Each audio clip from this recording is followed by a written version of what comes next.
Welcome, everybody, to the City of Farmers Branch study session for Tuesday, March 5th. Thank you all for coming. Our first order of business this afternoon is A1 to discuss regular agenda items. Councilman Merritt. I don't have anything at this particular time. Thank you, Mayor. Okay. Councilman Jackson. Not at this time, Mayor. Thank you. Okay. Councilman Baird. I was wondering if we could get more information on H5 from the consent agenda, the change order.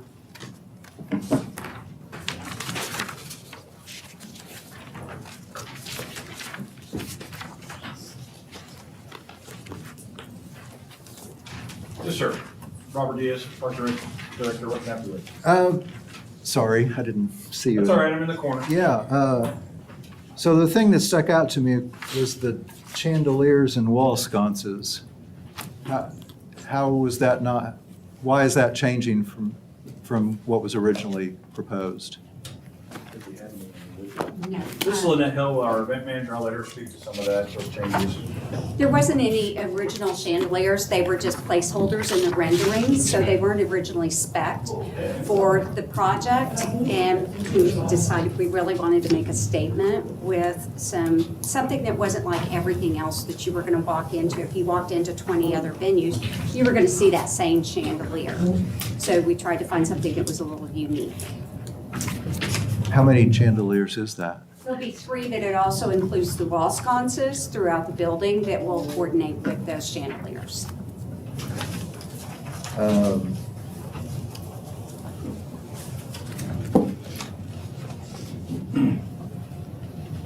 And then for some of the items that are more construction oriented, again, why are we having a change order this late?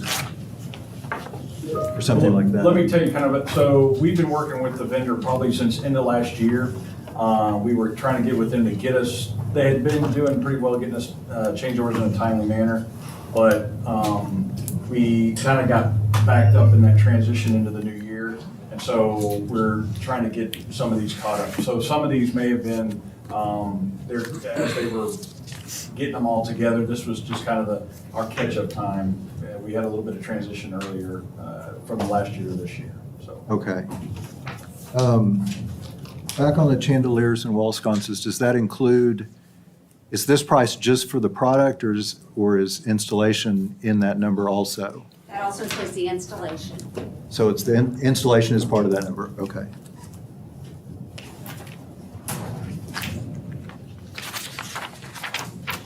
And then multiple electrical and low voltage changes for $8,000, over $8,000.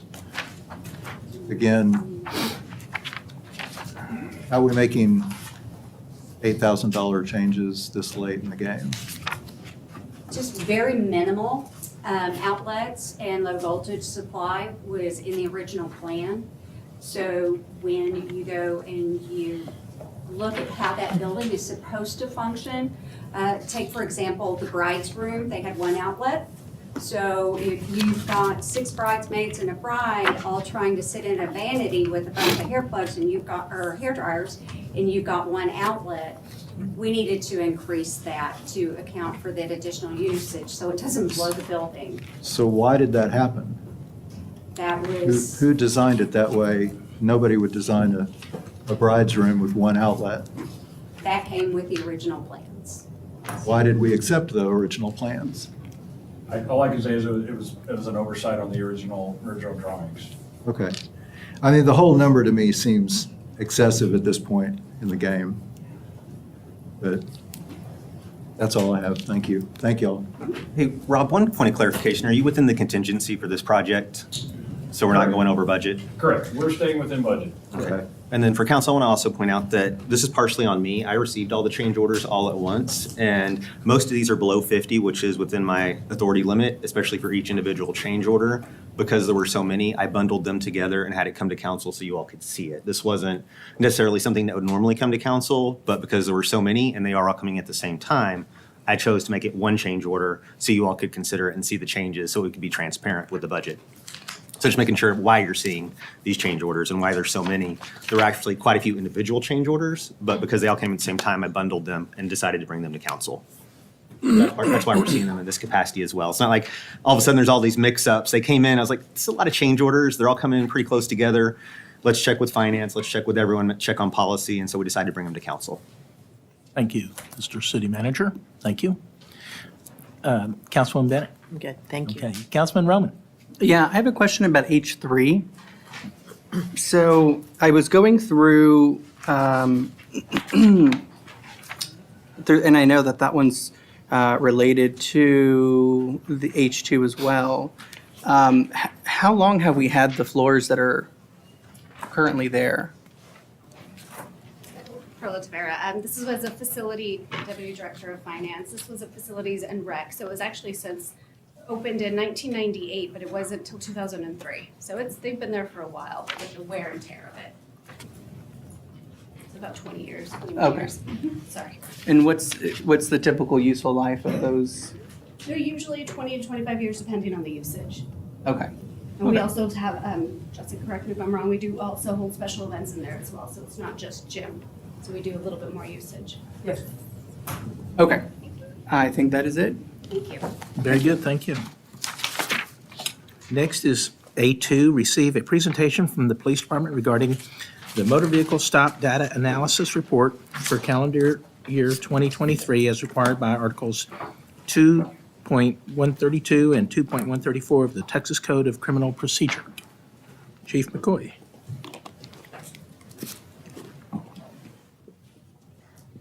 Well, good afternoon, Mayor and Council. Kevin McCoy, Chief of Police. So this report is the report that's required annually by the Texas Legislature under the CCP that we report to you and to the state the data regarding racial profiling related to our traffic stops and a breakdown by race and ethnicity. So that's the report we'll go through tonight. You have the full copy in your package, so I'll hit the highlights tonight. But the law requires that we conduct a research on data that's gathered from any motor vehicle stop related to warnings, citations, and arrests that are made as a result of that stop, and then report that to the council. And we have this study done annually by a third-party vendor through a group that's actually out of the University of North Texas in Denton that does our independent review.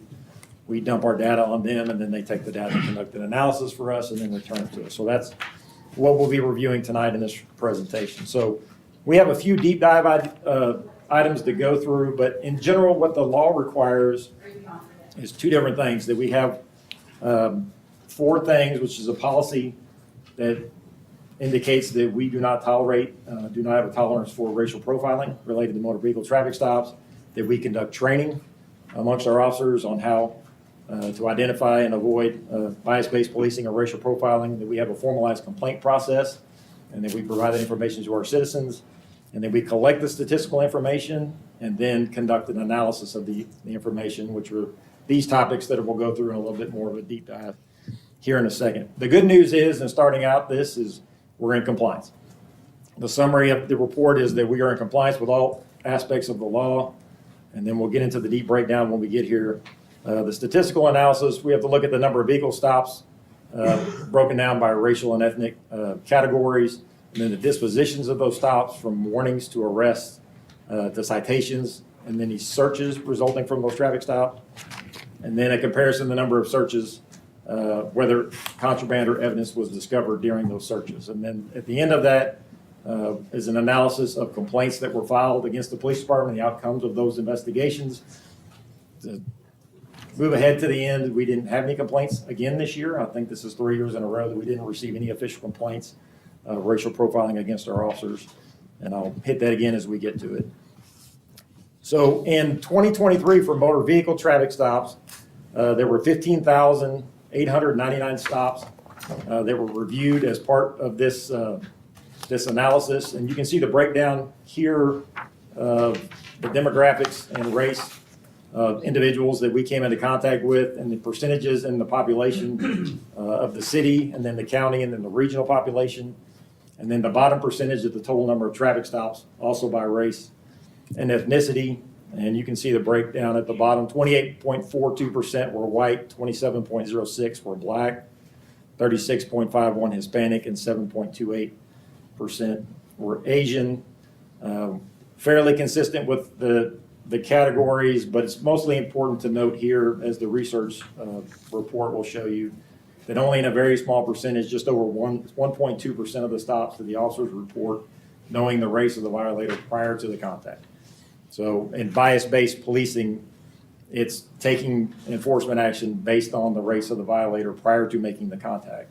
And in a very small percentage of those, just over 1%, that the officers know the race prior to making the traffic stop. And then you have the outcome analysis that was conducted of what happened as a result of the traffic stop. And so you'll see those 15,899 traffic stops represented here, and then breakdowns of the reason why they were stopped. And then what happened as a result of the stop. And if there was an arrest, what was the arrest a result of?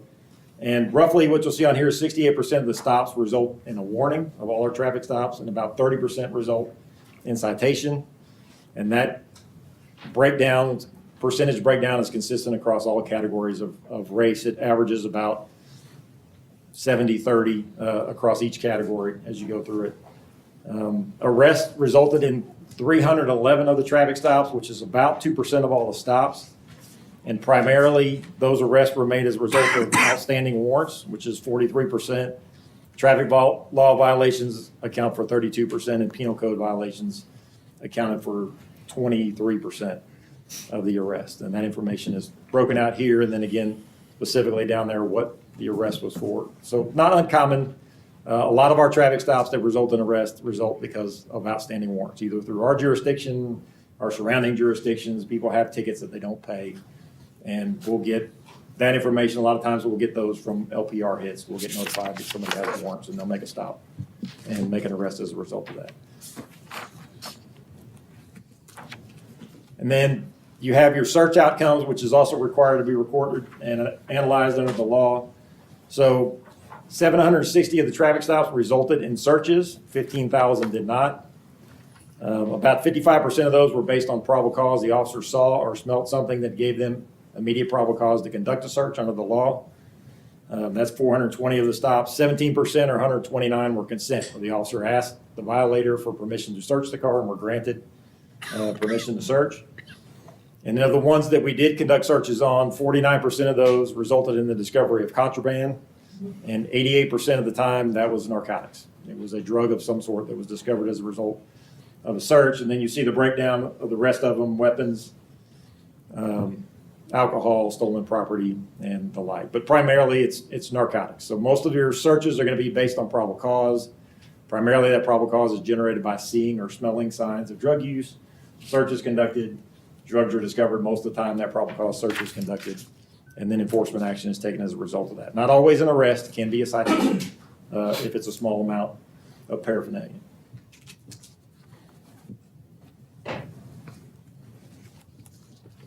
That's the same slide. And this is the one that I led with at the beginning.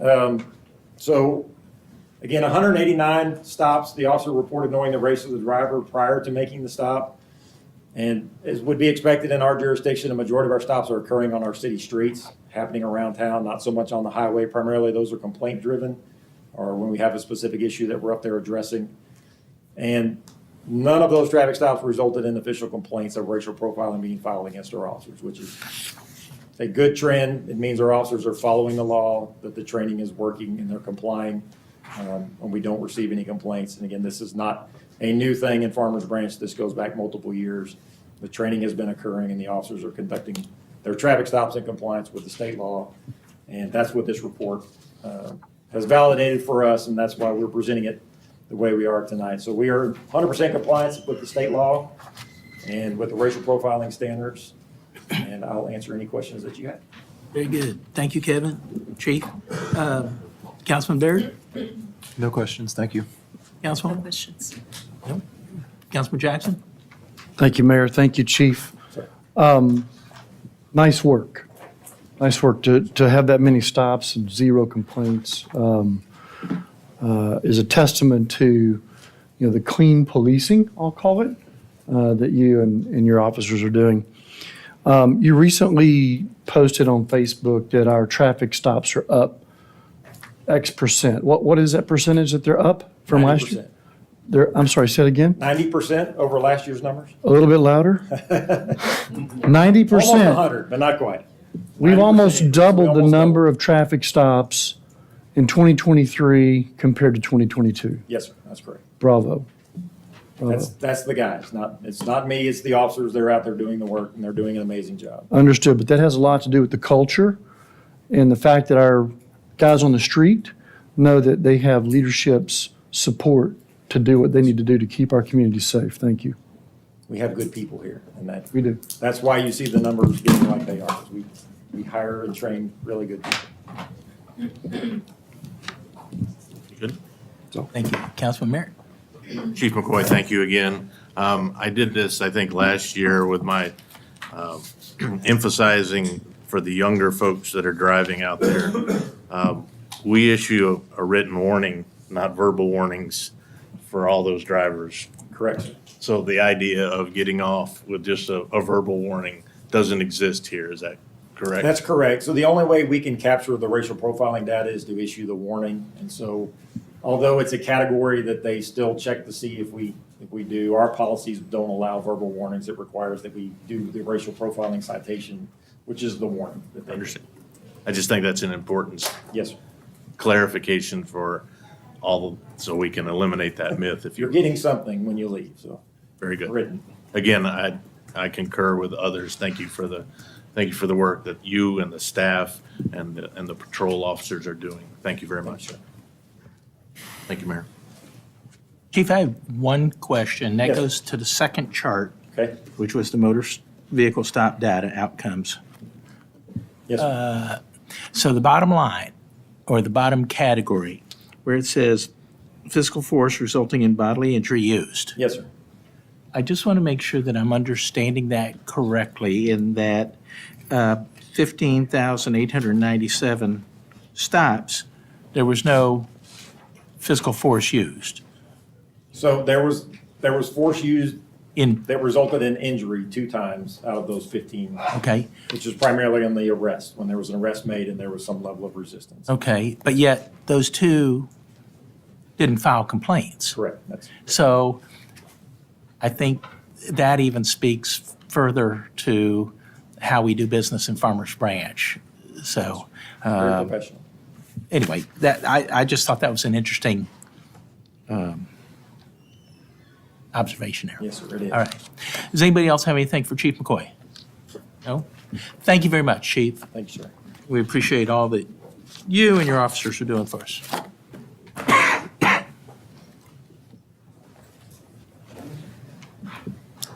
Next up is item A3, receive a report from the staff on Firehouse Theater Facility Use Agreement.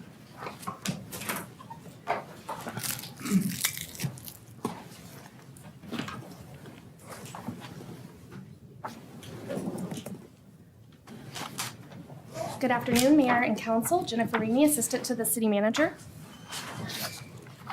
And at the request of Councilmember Jackson, I've brought the Farmers Branch Community Theater, also known as the Firehouse Theater's Facility Use Agreement, back for discussion.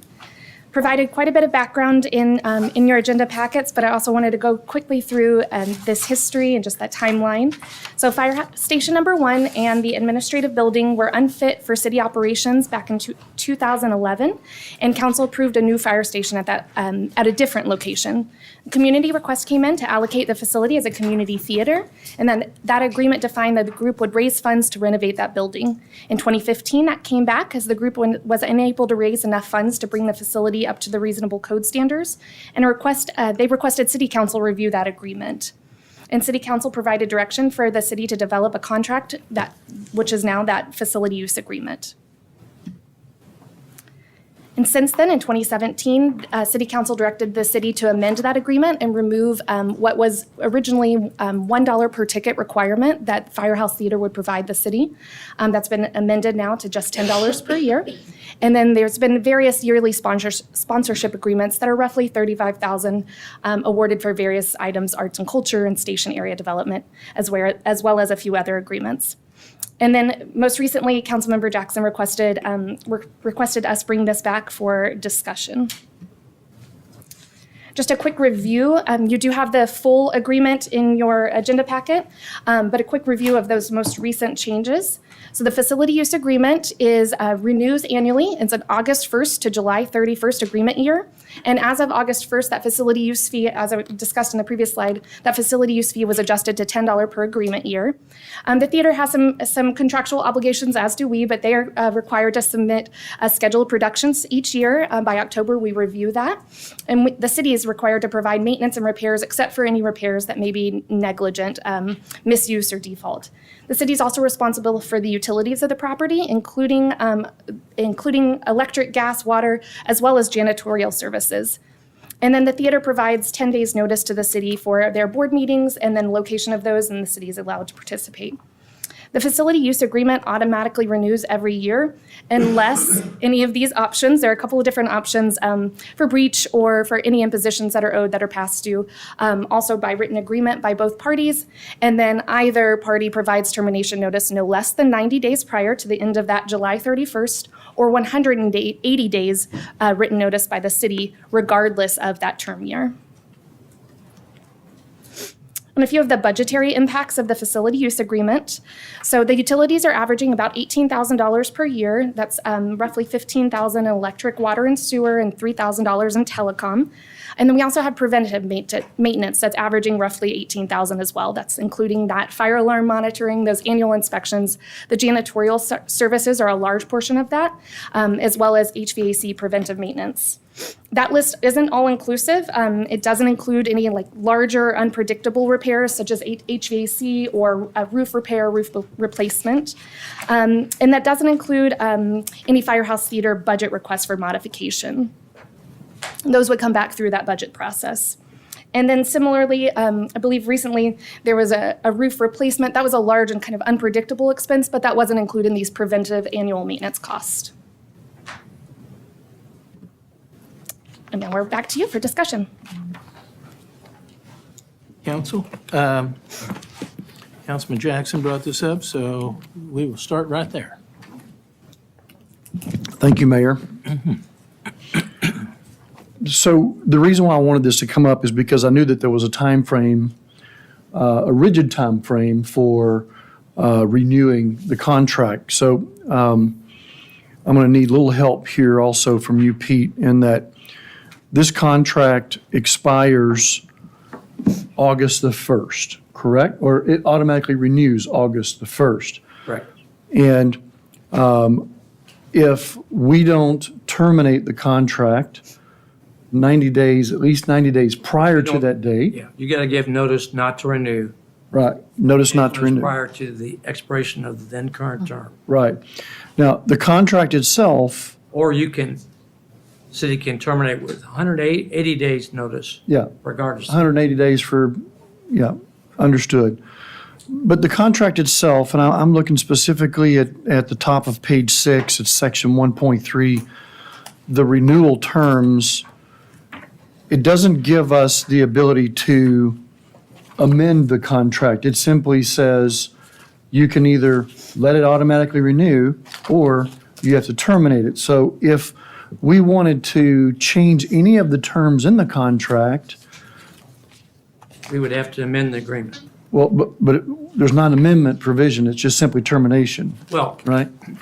any contract can be amended if the parties to the contract are agreeable to amend Through it. the amendment, okay, all right. So there are provisions in here that I felt like council needed to discuss before we get to this date, and that date being 90 days prior to August 1st, so we're talking about June 1st. Right, so by June 1st, May 1st. June, July, oh, I'm sorry, May May 1st, 1st. yes, sorry. May 1st, this contract automatically renews as is for another year, right? I'm right on that? Yes. May 1st, okay. So I just felt like the council needs to discuss some of the terms of the contract this time, because I think last year we got caught a little bit short with timing, and there were some other elements that played into a conversation that basically it became too late to discuss. Currently, we're paying roughly $35,000 a year in utilities and other maintenance items. Right or wrong, I view our arrangement with the Firehouse Theater as owner-tenant type. So think of apartment renter type relationship, where an apartment owner builds into any rent. I know we're not collecting rent here, but included in that agreement is facility maintenance, items breaking like air conditioning systems or plumbing and that kind of thing. But apartments generally don't pay light bills, water bills, phone bills, those kinds of items. And I've gotten some feedback from residents pursuant to last year's conversations that they don't feel like their tax dollars should be paying for the theater's air conditioning system or air conditioning bill and phone bill and such. That's the feedback that I've gotten. So I just want to put those thoughts on the table. And before I pause, are there any new requests for additional items, or are there repair costs that we see coming up? I know budget's going to reveal some of that, but we're going to be pretty close to deadline on this contract before. We have received 2 requests. I believe it was for a new sink and a new washer and dryer.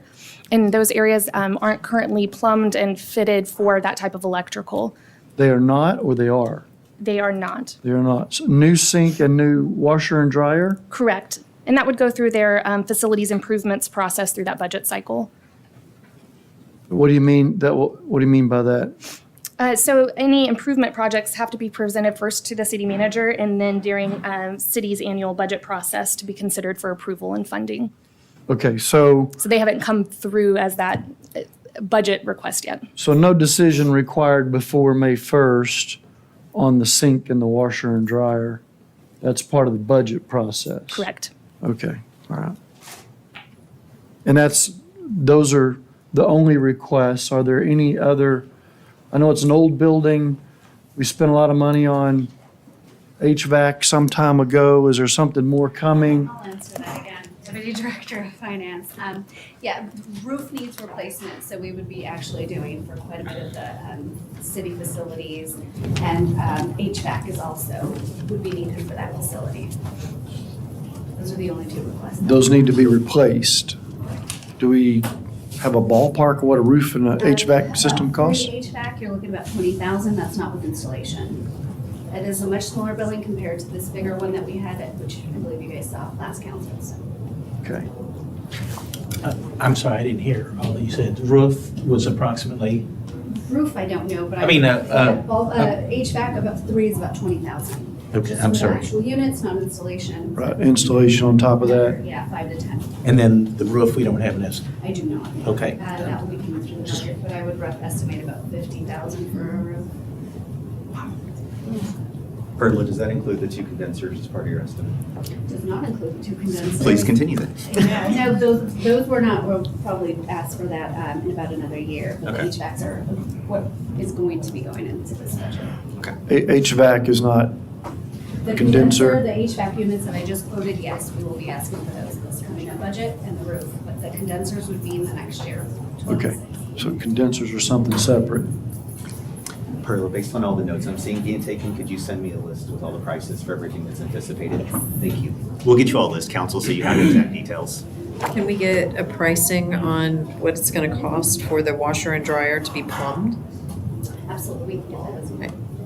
Yeah, and I would imagine that would come with, Oh, if it's not plumbed for the sink, then It's yes. not plumbed for either. I imagine that the cost estimates and all that would be part of our budget discussion. Correct. You would need electrician, plumber, and the actual washer. We'll Okay. get all those. Thank you. So, again, we are providing a free facility. We, $10. Ten- It's not I'm free. sorry, we have $10, It's okay. $10. I All just right. wanted to make sure it's not free. There's a technical exchange going on here. And beyond maintenance items, repair, broken stuff items, Our cost is roughly $35,000 a year for utilities and, maintenance, the maintenance items. Let me go back to that. Okay. And we have until May 1st to change any of the terms in the current agreement. So in our, recall seeing in the agreement that we don't pay for things that are broken on purpose and that kind of thing. We pay for deterioration, that kind of stuff. Is there any kind of regular inspection process we have with that facility that might be the same as other facilities throughout the city? That's very good. Yes, we do. We do preventive maintenance on each building monthly. We do preventive maintenance, We look so, around to see if there's a light bulb, leakage, anything, and we address it and fix it at that time. Or if it's a more major thing, then we'll do a work order and get a contractor if we can't do it in-house. okay.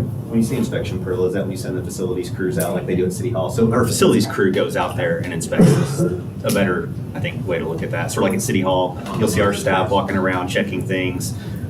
That's routine inspections. Okay. The contract also allows the city to use the building as long as it doesn't interfere with the production. Do we use the building for anything other than the Firehouse Theater using it for theater things?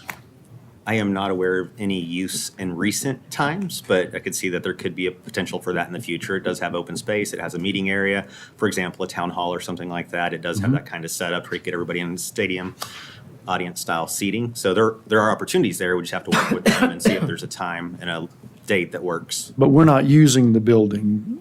So in other words, Firehouse Theater is basically got the exclusive use, and we're just not taking advantage of any of that provision in the contract. They have first and primary use, yes. Sure. And so I know they're, with the production, I'm not an expert on theaters, but I know there's a lot of rehearsals that go into Right. it. And so Right. I don't know how much time would be available, but we can find out if that's an interest. Well, I mean, given their schedule, and the rehearsals and building props and sets and that kind of stuff and just doing the business of the theater, I'm sure that they're there almost every day, using that for that purpose. Okay. They have rented it out on occasion. They've They've rented out, the theater on occasion. can they do that? I mean, they can rent that out, like sublease it, or I think that's called subletting? They had a city council candidate at one time had rented it out. I have to check on that one.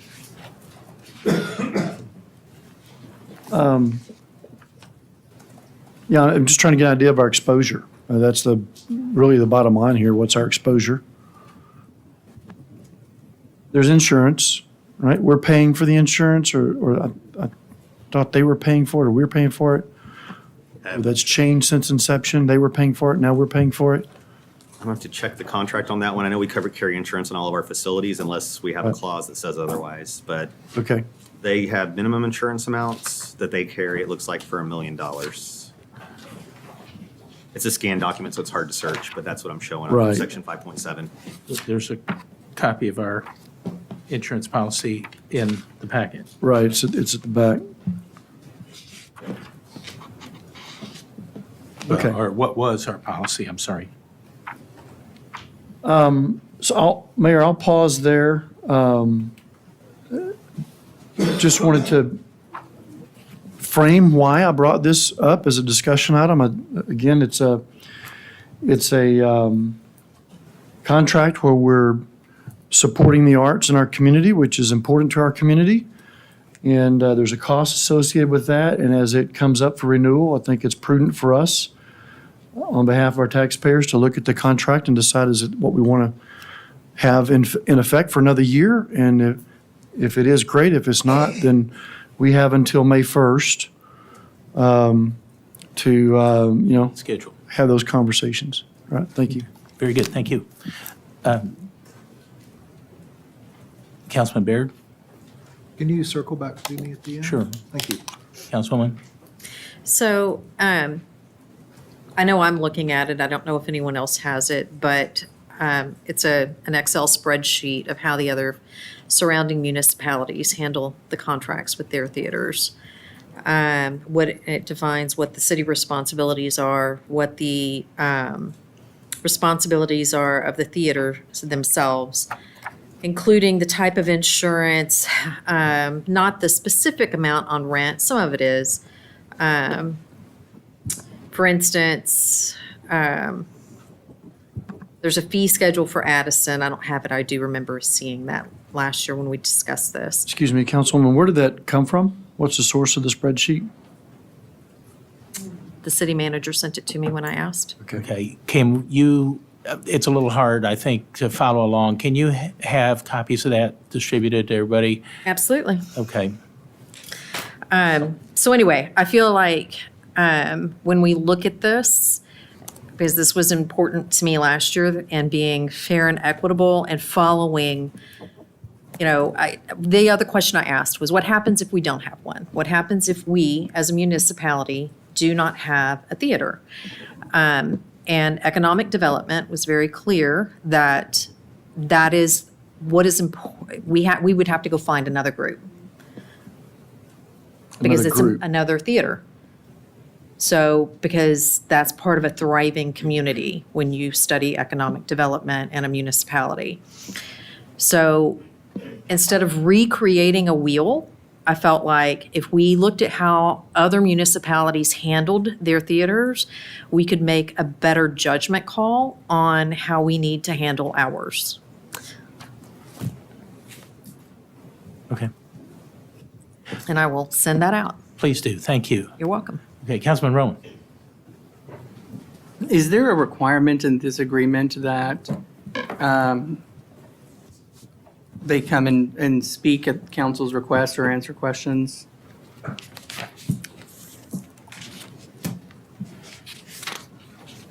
believe that was in there. They were supposed to make an annual presentation. I think there is. Let me find.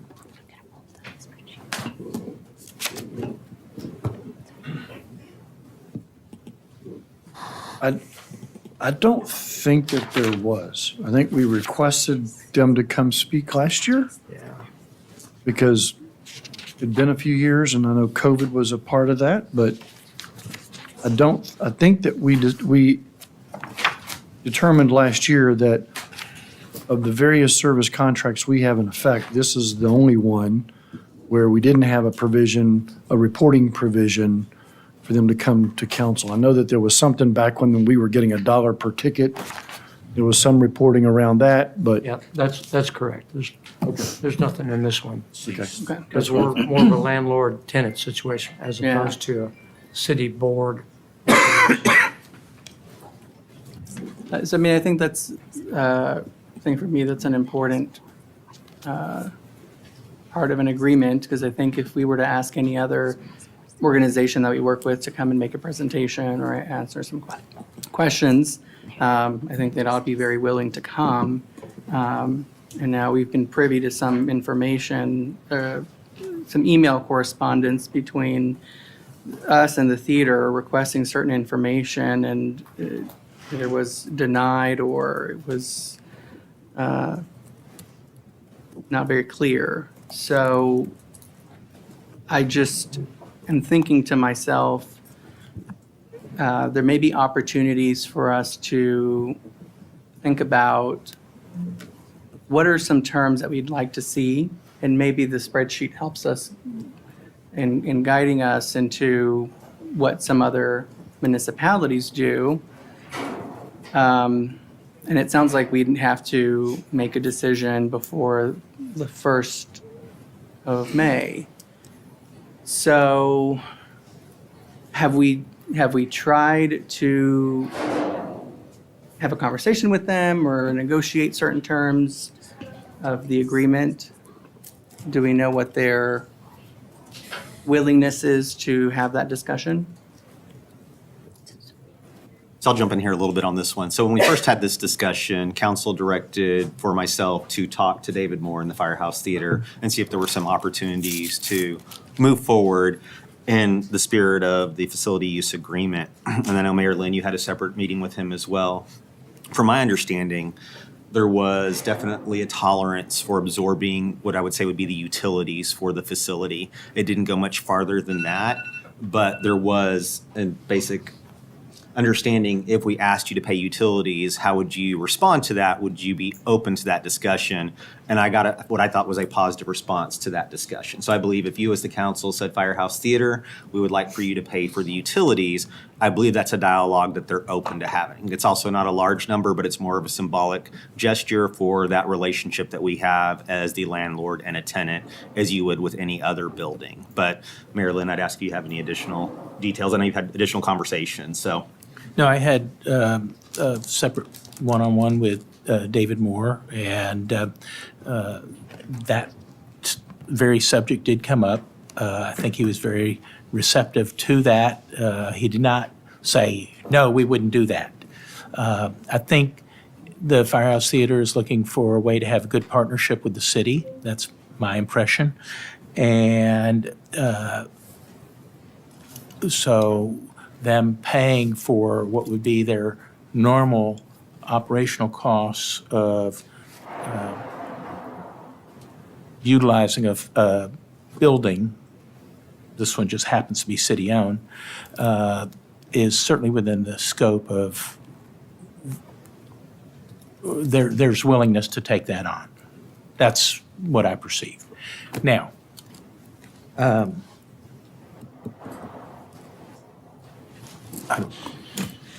Well, and that's good to hear. I haven't really given a significant amount of, well, maybe I just haven't refreshed my memory. I remember at the time when they came, there were some thoughts that I had on things that I'd like to make sure were included in an agreement, should they be amenable to a discussion.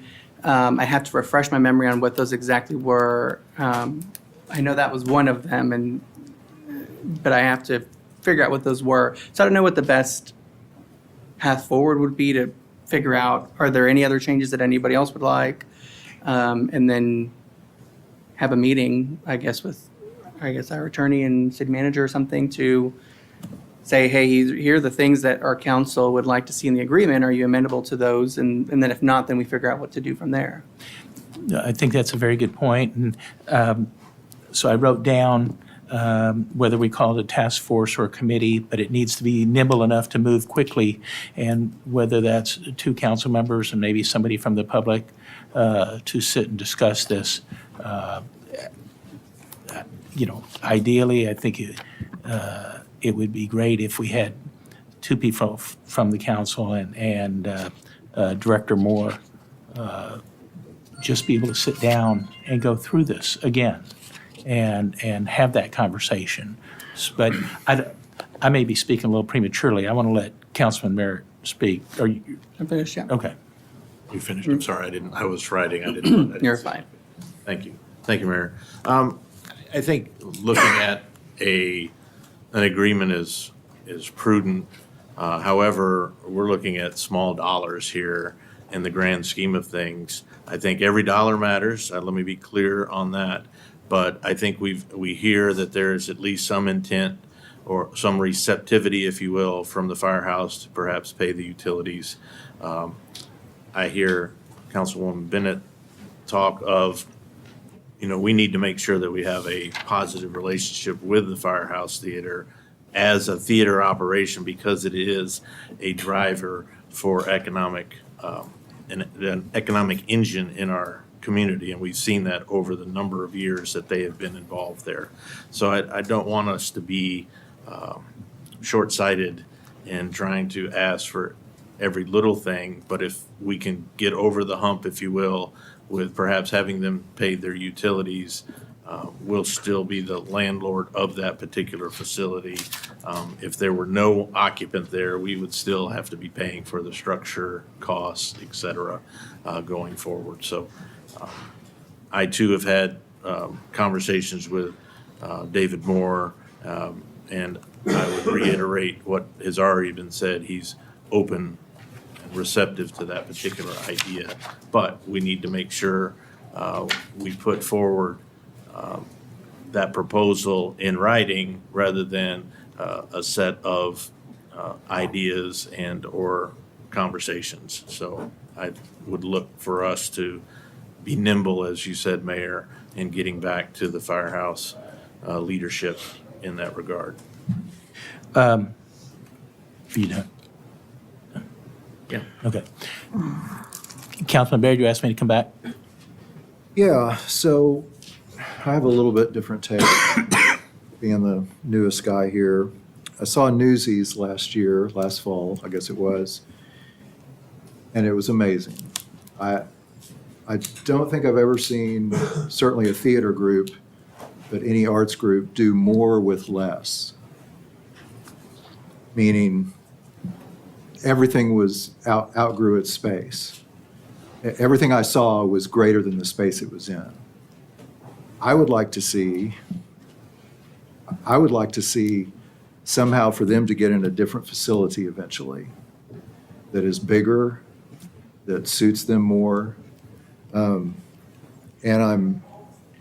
I do have concerns that it's a community theater, but it's really a professional theater that is being supported by the taxpayers. When we're paying the director, or when they are paying the director what he's getting paid, I've heard that actors are hired in from out of state. Don't know if that's true. Sorry if it's not. That to me is no longer a community theater. And then I was going to ask Pete, I'm looking at the original 1948 deed, I guess. And it says it's understood and agreed that if this property is ever used other than for public use, it shall revert back. Right. So what's the definition of public use? I mean, Well, it can be used for, by the city for its facilities. It can be used for the promotion of the arts. That's a public purpose. but So, so obviously a fire station is for public use because the city runs Right. it in 99% of the cases. They pay for everything. Right. They pay the firemen, et cetera. but This is leasing a- out the building to a private enterprise to have a community theater would be a public purpose. Okay, what's the definition of a community theater? It's semantics. Anyway, Your point's well I'm taken. not trying to get down in the weeds. I'm just, long-term, they need a new facility. They have far outgrown it. I think that is wonderful. I couldn't be prouder or happier for them. I'm just not, I think by keeping them in that place, there's no way we're going to add on to it or make a bigger stage opening so that when they're up on their second row of their sets, we can't even see some of the people's faces. Again, they're knocking it out of the park from what I saw. Couldn't believe it. I'm concerned on the one hand of taxpayers funding it, and I'm concerned on the other hand of the ongoing, David, you mentioned, if the building was empty, that we'd still be paying for it, but we'd probably tear it down because it would have so much. Is that true? It could think that's become true. it could become used As far for as any the other city ongoing- purpose. No, if the building was not, if we did not have a tenant for it. That's another discussion for I another understand. decision. I understand, but it's so old. Cost of that too. The example would be Jet Street. We own that property. There was a building on it. Any building that's left unattended becomes an attractive nuisance. So you board it up, you secure it. Eventually, you demolish the structure because it becomes a danger to the public. Yeah. And so similar approach there. If there was no use for the building, it wasn't being used.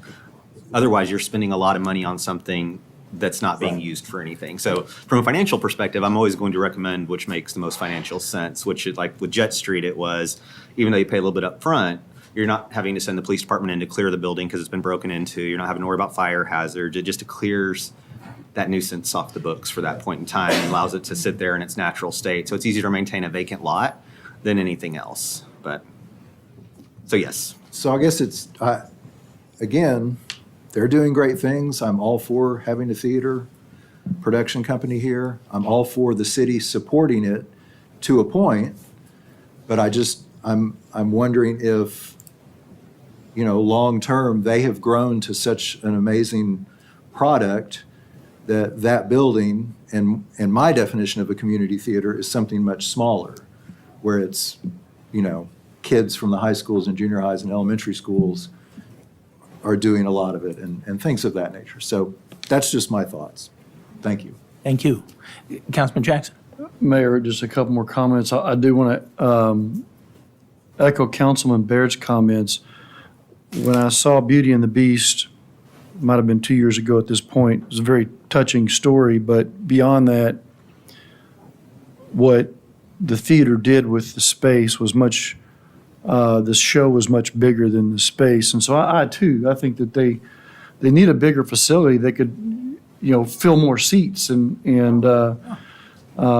perhaps, improve financially. But, that being said, we have a Firehouse Theater that's in a really neat little unique facility. As Councilman Merritt said, the dollars are not, we're not talking about big dollars here. Someone else mentions more about the principle of what's being paid for by tax dollars and what shouldn't be. I have a meeting scheduled for the 19th with 2 board members of the Firehouse Theater to discuss this. So I'm happy to be the one to carry some messaging or to talk about, options and such. So I appreciate that, and thank you for telling us that. I think it would probably make better sense if you had somebody with you from council. I don't know, Councilman Roman, would you like to sit in on that, or I'm thinking of who had the most questions and how we get the most productivity out of this discussion. I think it might make sense for City Manager Williamson to join me because he'll have a better perspective on the contracting and the city's arrangement with other facilities. And he's provided this spreadsheet that we've had only a few minutes to review, and we kind of know what other communities are doing. So, I'm not saying that another council member, I invited another council member to join me, but I certainly think that. So here, I'll put it out there like this. Let's open the floor if there's another council member that would like to attend also. That would probably be helpful, as well as the city manager, and then that can be our little ad hoc committee, if you will. I'll be happy to speak up and Okay. join the conversation. Council, y'all good with that? I think Pete probably should be there from the legal standpoint. This is probably I before. would say probably not, because then, because you're just talking about business points. I'm happy to do whatever you want, but sometimes when the lawyers show up, that just kind of elevates the discussion. What Makes calm, everybody reasonable tense. people can discuss among themselves is a lot better than having a lawyer involved. That, That's why we have mediation instead of litigation these days. all right. Good with that? Councilman Jackson, what time was the meeting? Yeah, It's early. It's 7 a.m., On Thursday? 7:30 a.m.? Okay. Which one? 7:30 or 7? 7:30. 7:30, March 19th. Okay. So why don't you all do that? Then you all can have a powwow and figure out what you bring back to council for the first meeting in April. Okay? Because this will be something, because time is of the essence, I would like to make sure that we have this on the next. Yeah, we just put this on the agenda for the first meeting in April. Okay? Is that agreeable?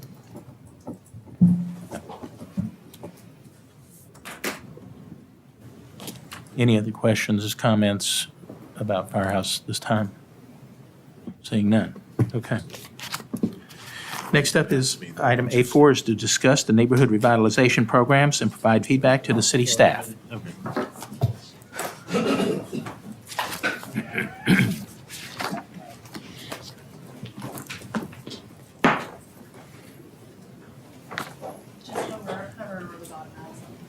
Oh, you already pulled that? Thank you.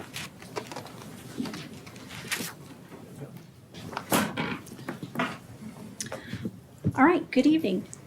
So this afternoon, we are discussing and getting feedback for our residential revitalization programs.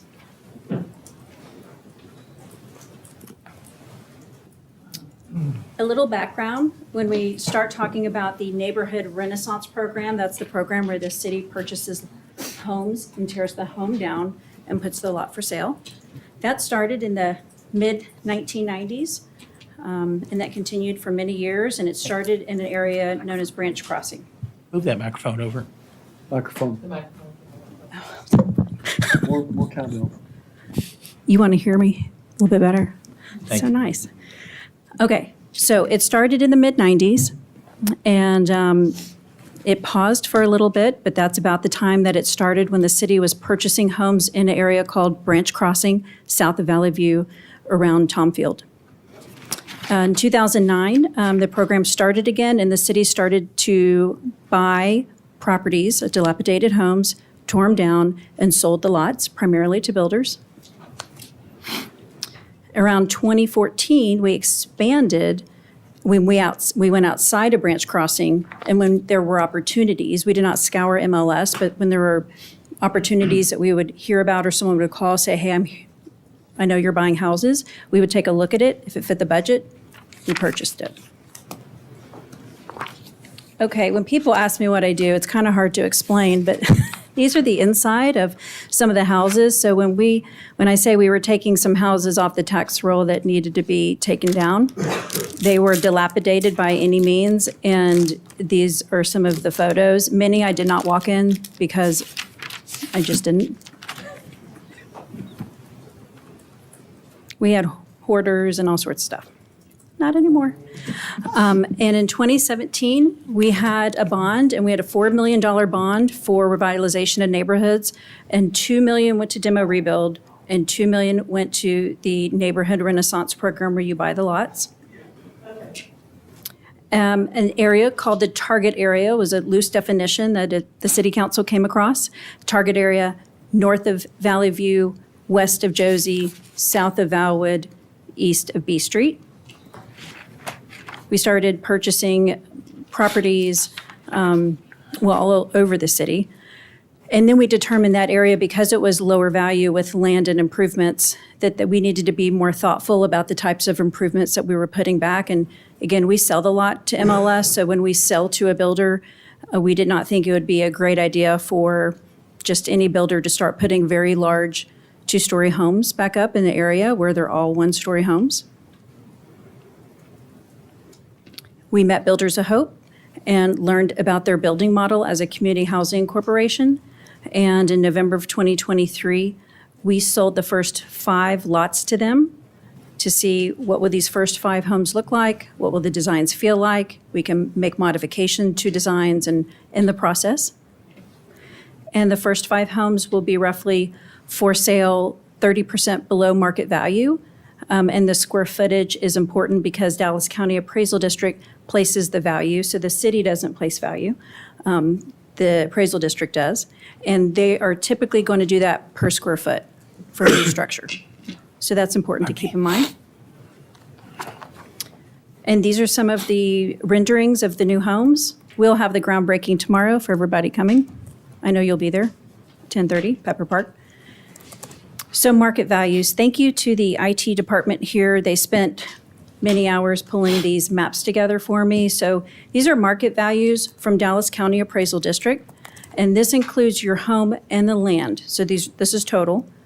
And one of the maps shows 2019, and you can see the different numbers within the red and the orange and the yellow for 2019. And then you can see the jump from 2023 market value when you see the red, yellow, and green. So it's important to note we have not put one new house up with the city program with Builders of Hope yet. And as you know from your own home, values are rising. Sometimes land values are rising in certain areas more than others, but it is truthful to say values have been rising over the years. Demo Rebuild, totally separate program. The Demo Rebuild program was where you own your own property and you apply. And if you're already planning on tearing your house down and building new, you go through the application process. And based on the improvement value on the appraisal district, that determines which tier grant you could receive. This is an example of an exterior demo rebuild. completed project. And here are the different tiers. Improvement value means home value for the Dallas County Appraisal District, and 65,000 or below, you can qualify for a cash grant and an annual property tax rebate. Please know it's a city portion only. We don't give the school district tax back. I get lots of questions. So we only get city taxing.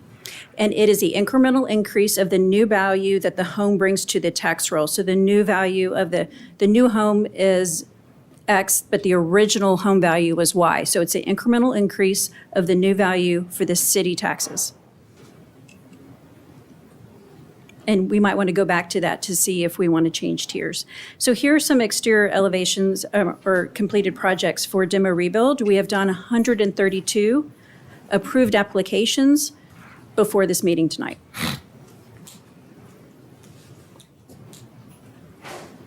All right, here's my Google Earth map. So you can tell I've been busy on Google Earth. Blue, 132 addresses I plotted in blue, and these are the demo rebuild approved applications. And you can see many of them are around the golf course area. Originally in Branch Crossing, which is the quadrant in the left, originally Neighborhood Renaissance. The city was buying properties there and then tearing them down for Neighborhood Renaissance. And then eventually the blue, the demo rebuild program and application started in Branch Crossing. And the yellow are the city inventory, target area inventory, and then 3 outside target area. Here are photos of some completed projects over the years. Really different from the interior pictures I showed just a bit ago. I pulled comps on MLS, I pull sold properties for target area and then for citywide, just so we can understand. I know people go to Realtor app and Zillow app, and you can pull this live data right now. So these are when it says sale price and list price at the bottom, it's saying this is what I wanted for my house, but this is how it ended up, and this is what the sale ended up. So this is just the target area for February 2024 through February 2023. And so you can see what target area homes are being sold for. And those are typically existing homes. Some are being renovated on the interior, but not demolished with a brand new 2-story structure. And this is citywide. And so when you see at the bottom middle of the map, you see the list price and you see the average.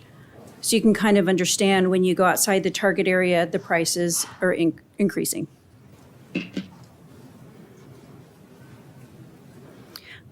So topics to consider for this discussion for demo rebuild and for neighborhood renaissance. The Renaissance program was created to be a catalyst for new homes in the city so that we're not looking for everybody to tear their home down, but if you have a new house next to you, it might make you want to plant some flowers and clean your flower bed and maybe paint your house. So it's similar to the broken window theory I think we talk about every now and then. So when something goes up new on your street, it kind of inspires you to maybe go get some flowers in your planter that's just sitting there, like mine. So the city began purchasing homes in Branch Crossing. We left that area and went outside of that area when 38 of those properties were sold, purchased and then sold. Currently, we have 21 lots in and around the target area. Topics for discussion today: consider the catalyst point. If we want to continue, I think we're in a pause position right now for purchasing. So do we want to continue buying with the Neighborhood Renaissance program? And what is the direction of the council? And demo rebuild, do we want to keep the tiered grant structure or consider modifications?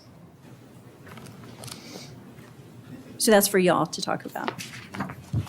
But I can answer questions. Thank you for the information that you You're welcome. provided in the presentation. We'll go first. Do we know what the average income is for the target area? The average income? No, but I bet we can pull it. Okay.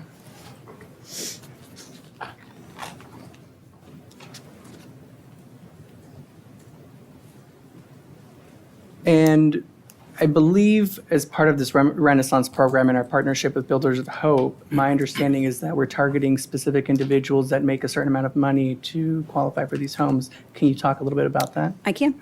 So when we did our partnership with Builders of Hope, we have a purchase and sale agreement, and each one of the first 5 lots has a restriction agreement with it. And so that means when the Builders of Hope is going to construct the home on, say, the very first lot that was formerly a city lot, there is a restriction of a square footage that they can't build more than what we've dictated, and the sales price cannot exceed what we dictated. And so the sales price cannot exceed, let's say, $330,000. There is an income restriction tied to it. The income restriction is with area median income. Area median income is defined by Dallas County, and it is a table.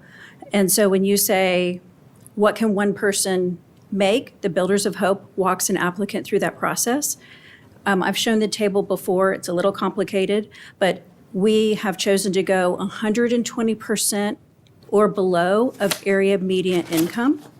And that can be for one person, or that can be for 2 adults with 3 kids. It can be for 2 adults with 5 kids. So however their family looks like as far as total income and how many people live in the home, that will be the indication if they are over 120% of area median income. Because if they are, they make too much money to purchase the home. So if it was a single person, where would that range be?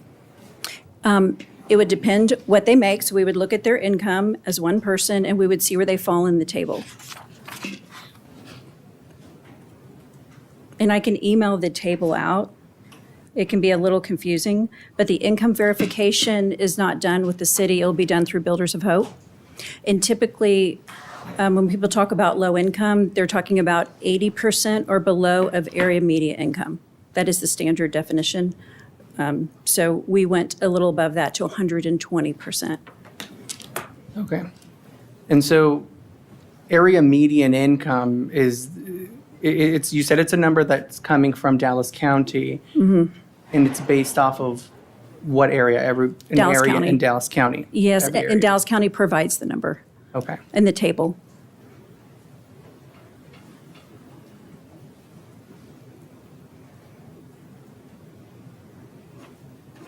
So earlier you had said that you put certain restrictions on the build of the properties, that they cannot be above a certain square footage. Correct. In the memorandum that you provided, looks like it was from you, on the top of the second page under lot disposition, is that referring to a different program? The last sentence says they cannot build less than the square footage in the restriction agreement. Yes, thank you for the question. So outside of the Builders of Hope program, Builders of Hope program is separate than what we've historically done. So from 2009 until we did a separate Builders of Hope program, the city council will review offers. You could review 2 or 3 offers in executive session from one of our lots. And if we go with your offer, Mr. Smith, and Mr. Smith has said he's going to build 3,000 square feet, and he said the value is going to be $500,000. That goes into a contract. So when he comes to pull a permit, he cannot pull a permit for 2,000 square feet. He must pull 3,000 or above. So that's the opposite of the Builders of Hope program. Okay. So, and also in the memo, I saw that it says that in November 2023, the city sold 5 lots to Builders of Hope. How did you arrive at the price, and what was it a set price for all of them, or was it a different amount for each of them? It was the Dallas County Appraisal District land value at the time the council originally approved the contract with Builders of Hope. And so the Dallas County appraisal land value became the sales price. That sales price also is a priority period. And so if the home sells, and the home will sell to Mr. Smith, our grant, let's say it's $45,000 for that lot, was what the city sold Builders of Hope. He has to stay in the house for at least 7 years to burn off that grant. It's called a priority period, or the Dallas County might call it an affordability period. So that's our priority period. So let's say in 2 years he flips it. He owes the increment back to the city. Okay. I know, it's confusing. So when we sell it and then there's an exchange, Builders of Hope is paying us a certain amount, and then we're receiving grant money to make up for the difference up to the land value per decad. We're receiving the homeowner, so when they go to apply for the new home, Dallas County and the Muse Family Foundation are offering the opportunity for grants, and Builders of Hope will walk them through each one of those grant applications, and that will bring that sales price down. So let's say the sales price is $330,000, and let's say the applicant qualifies based on their income for the Dallas County grant, then the sales price is no longer $330,000, it could be $300,000. Let's say Muse Family Foundation wants to apply a $10,000 grant. They have to look at the applicant separately, and all that it brings that price down for the applicant.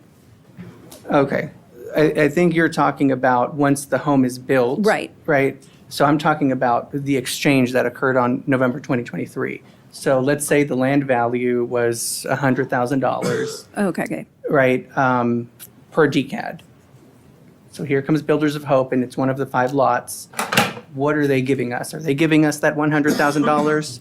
Are they giving us more, or are they giving us less? So in November, we got the purchase price of the home, like we got $45,000, $45,000, 260s, and I think a 90. So we got under $300,000 total for the first 5 lots. And that was determined by city council in executive session before. So we were under contract with those prices. And that's the only money we'll get in for those 5 lots. We won't get additional money in for those 5 lots. Does that make sense? Others we can, but not those. Right, okay. That's what I wanted to make sure I understood. Yeah, it's a lot of moving parts with the Builders of Hope, so I try to keep it really simple at first, and then we can dive into all these pieces. I got it all in my head. Don't worry. So, and I know we've talked about this previously, and one of the things that I find very problematic about this program is the effect of gentrification that it may have on an area that I represent. And it's because when I was going and talking to residents about what would you like to see in the city, I got a lot of questions about what was going on because they started seeing homes being knocked down and families moving out, and come to find out that, hey, the city actually owns a property and it's part of this Renaissance program. And so there's been a lot of resistance that I've heard about this. And I know in the past, excuse me.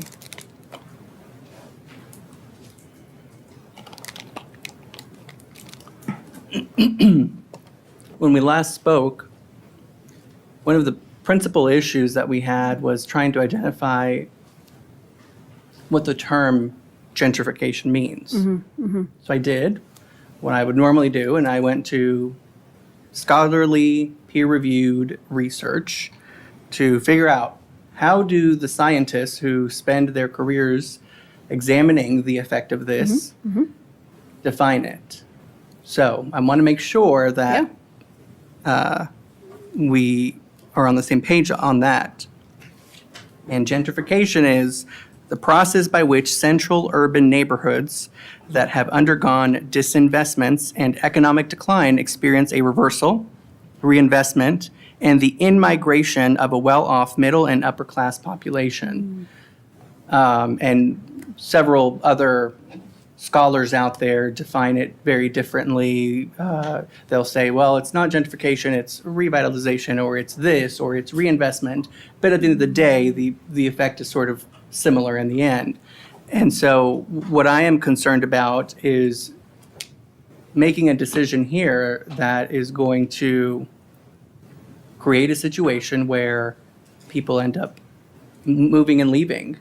And the articles that I've read talk about all those, and I don't think I need to talk about them right now. I'm happy to. I got them outlined, but I have some serious concerns about what it's going to do to the people who I got to know, the people who are my residents that I'm supposed to advocate for. I feel like this is the opposite of that.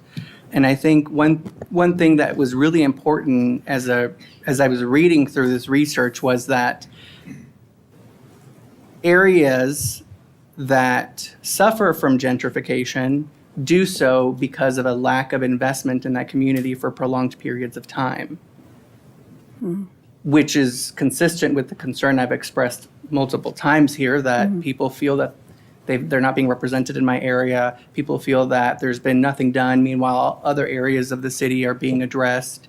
So it's consistent with that. There's been minimal reinvestment compared to some of the other areas across the city. And so now this infusion and reinvestment in terms of purchasing properties and putting new ones there is a shock to the area. And the houses haven't even gone up. No. they haven't- And construction hasn't started, and I'm already getting these Right. concerns from people. So I've got some significant concerns about the continuation of this type of program.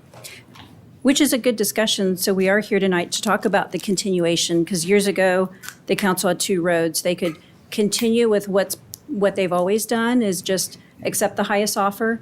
And if you say you're going to build 3,000 square feet, then you have to build 3,000 square feet. So they reversed that for the target area and thought to be more thoughtful for a lower value area. So that's why Builders of Hope was chosen, to make sure that smaller square foot homes and lower values were going where the yellow pins are, because that's not how all the other reds were happening on the map. So tonight we have a discussion of what is the future and the path, because we've only sold 5 to this point. We have 20 in inventory. In the past, council's talked about selling to Builders of Hope for the exact same model. They wanted to see what the first 5 look like. So that's why we didn't sell it in a larger tranche. So I'm here to answer questions, but I've heard from residents who have come up to me in the past with some fear mongering in the Valwood Estates area, because they don't know what to expect. And so when I explained the Builders of Hope program, their fears were calmed. They liked it, but they haven't seen it yet. They haven't seen the new home that's 1,500 square feet. They haven't seen and felt it yet. So that's understandable. Yeah, and I want to make sure that the statement you just made is interpreted just as you've stated it. It is one example of one individual that you spoke to, whereas my job in getting elected was to talk to and interact with as many people as possible and convince them that I was the right candidate. And in that target area, I won by 80%. So I think that's, for me, a little bit more significant than your one example. And that's it for now. I've got more, but I'll wait. Okay. Councilman Mayor. Thank you, Mayor. This has been a topic that has been interesting to me for a long time. And so one of the aspects that you have on this particular slide, the tier grant structure, last modified in 2018. And I believe it was a comment that we heard recently that most of the applications are coming in at the over 150,000 improvement value and earning the grant table of 7-year of abatement. Is that correct? I think that's correct. And so obviously, if that is the majority, it seems that we have other options out there that aren't being used that we should look at how this table is allocated. Secondarily, how many of those 132 are still in their period of abatement? Do you happen to know that? Oh, gosh, not off the top of my head, but I would say at least 20. Out of the 132, Steph, would you say at least 20 that we manage, or 20 to 30? So let's say we get 10 each year, then we're managing the ones from the prior years with all the grant. Certainly. So, yeah. But the ones from 2009, 10, like obviously those have fallen off. Obviously, so anything in the past 7 years, and that's Correct. really Correct. the schema that I was looking for. And I know we've seen a fair number, and I would venture to say the number's probably higher than 20. Yeah. But I don't know what it is, and that's why I asked. So therefore, it's been my sincere desire to make sure that we still have, I would maybe call this an inducement for building a home in our area. I wouldn't want to do away with it, but I think we need to take some real significant look at the structure, making sure that we're competitive with our peers. I did some homework as well, looking at what other cities do. Some do and some don't. Some have different equations on how they come to their tax rebate allotment. So I think it's in our best interest to be competitive, and if not slightly above our competitors, if you will, in being attractive. The market, in my opinion, is going to bear what the market bears, meaning that whether we're a player as a city in buying lots, other people will be buying lots, and therefore putting forth through our planning processes, building optimal for either their family or for their product if they're willing to sell it, if we're talking a builder of sorts. So we need to be hyper-focused, in my opinion, on that element of the market. But I think where we're really focused on, and there's still a niche, is that 120 as we talk and below, of maybe even dropping that even further and seeing if we can find some inducement to filling that middle income or that middle housing that we've talked about in the past. We need to try to offer that, and I think that does address this concern of gentrification, that there are opportunities for people to move houses within their own neighborhood or within their own community. I think we see less and less of that over the years. I've studied this quite a bit, been involved in this quite a bit. So I think there are other vectors that we won't get into on how we focus on that, where there's density, and we had a big issue on density recently, as we well know. But those things are helpful, if you will, in order to drive, offerings for housing in our community. So to your question, I would like to see this table revamped. I don't think we've had many cash grants, allocated. So again, we're looking at, this table has 4 rows and 2 different options in 4 rows. And for the predominance of what we're hearing, we're using 1. And that seems to be sort of inefficient, in my opinion, in how we're doing that. So the other question I have is, we need to look at, maybe not a question, maybe it's more of a statement observation. We have the Renaissance program and we have the demo rebuild, and those are 2 different aspects. And so we're driving some of the Renaissance. Demo rebuild is the applicant coming forward. So there's two programs here. And we've also talked in previous discussions over the past several years that there's a missing component, although it's hard to operationalize, if you will, is those folks that are revitalizing their properties at some other level. And how do you assist in that regard, or incentivize that, et cetera? And those are challenges, and I think that's something that's not in this mix, but it potentially should be in a bigger strategy that I hope to be involved in going forward. So I think those are elements that are out there. Density is another one. And again, that's a fourth leg of this particular stool, if you will.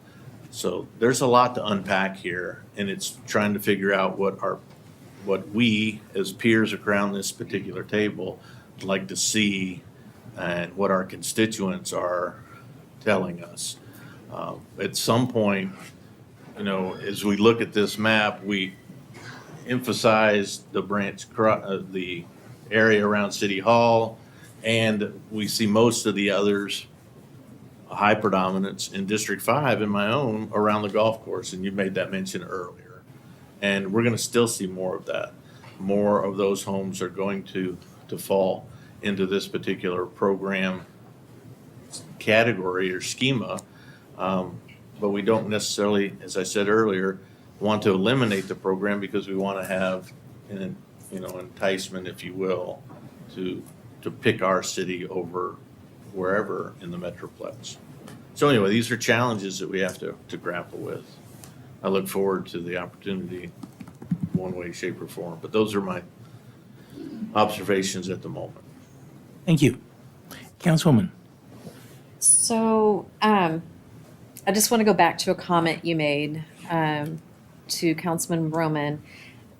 So if outside of Builders of Hope, there's a minimum square footage build ordinance? No, it's not an ordinance. So when the city buys a dilapidated structure, like we've done 85 times, although 20 have been target area, we have a restriction agreement with whoever the council chooses to use because that person was chosen over another offer. And so they have exactly what they told the council they were going to build. They have that, so that's their minimum. Okay, but we as a city do not have a restriction on square footage for builds. No, only with traditional zoning, your coverage of a lot, stuff like that. But no, we don't have, you must build 3,000 square feet or 2,000. And there is a minimum lot coverage area. I think Marcus just walked out. That's different to each zoning district. So you can't put a little bitty outhouse in the middle of a big parcel. Okay. So Chapter aside, 94 of the zoning ordinance. yes. Right. Chapter 90. So what does that minimal square footage build look like in that area? Which area?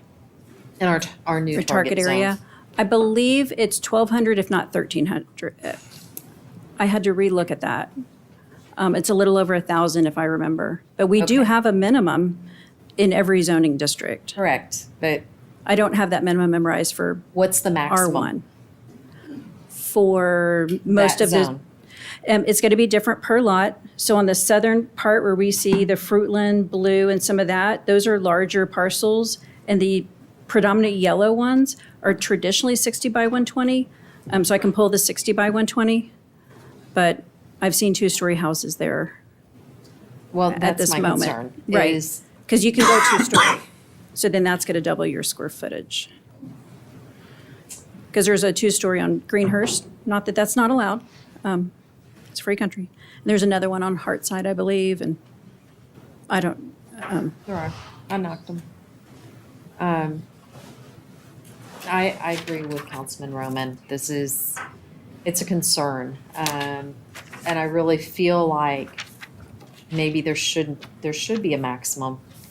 So it's not completely, well, our Builders of Hope now has a maximum. So Builders of Hope is the opposite of what the other program is in the city. So the Builders of Hope, the reason we went with them is so that you can't build more than 1,680 square feet. So that is a reverse. So you have two options there in your target area. You can sell to no maximum, build the largest thing you want, or you can do more of the Builders of Hope style where you have a restricted square footage. And with a restricted square footage, you're probably going to have a restricted sales value. But putting that on the private sector, I have no thoughts on that. That's for y'all to talk about. Can I ask a question? sure. So I'm thinking about the target area. I can't remember what street it is, but a private individual did not take advantage of any city opportunity and built a house and used basically every square inch of available lot space to build their house. They also built a two-story house. Yes. So in my opinion, they overbuilt the neighborhood, but that's their prerogative. Now, should we have limits? Different discussion, number one, on what private individuals can do for their lots. And we've addressed some of that through zoning changes and setbacks and whatnot. But anything that the city's been involved with for as long as I've been on the council, there were always restrictions in place, minimums. I don't know that we ever stated a maximum, but we definitely had minimums. Yeah. And Yeah, whatnot. maximum's only Builders of Hope. So, but I think if you look, take away whatever the city does, forget that. And, at some point in time, I think people are going to buy lots. Right. They're going to sell their house, whatever, somebody's going to buy it. And if they so desire to take it down and build a new house, do we want to be, I think a question would be, do we want to be in the position of limiting what they can do? Or do we just say, here's our stand, here are our setbacks and whatnot, and let the market dictate what is done? And that house that I'm referring to was not a, Tour of homes? it was not Yeah. a tour of Holmes No. home. I think that's what you're saying. But yet it was done to accommodate somebody's lifestyle, and they're growing their family, and however many people live in there. So I just point that out just because it already exists on the private side. So for whatever that's worth. Yes, we're only talking about the lots that the city owns right now. Great discussion about, larger discussion, I don't know. Anything else? Okay, Councilman Baird. Thank you. When Councilman Roman was talking,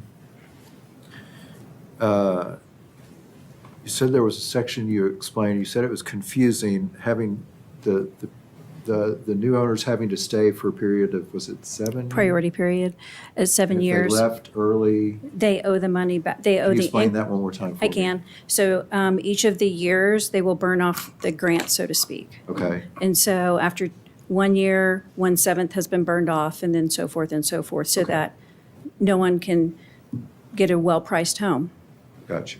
and then decide, well, I'm going to sell it for $500,000. No, you're not.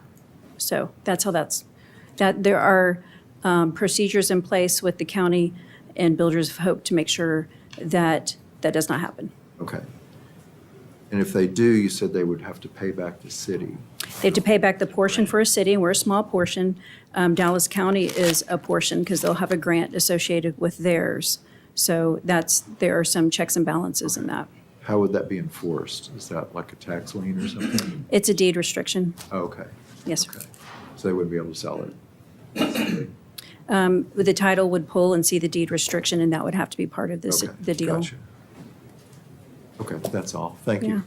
Thank you. Councilman Jackson. Thank you, Mayor. It's kind of a complicated topic, and so I'm going to take a shot at making it simple. There's two legs to our programs here. One is we sell lots to Builders of Hope, and they build affordable homes and neighborhoods with certain restrictions around it. And the other one is that we sell city-owned lots to a homeowner that's applying for demo rebuild credits through tax abatements or cash, right? Well, sort of, but no, we're not selling the lot for demo rebuild. We're just offering the incentive to build. Yeah, they already own it. It's a private Yes, sir. transaction. They've already Yeah, bought the lot. private Okay, transaction. sorry, Yep, yep. my mistake. So that's really it, those Right. two Those- factors right there. Correct.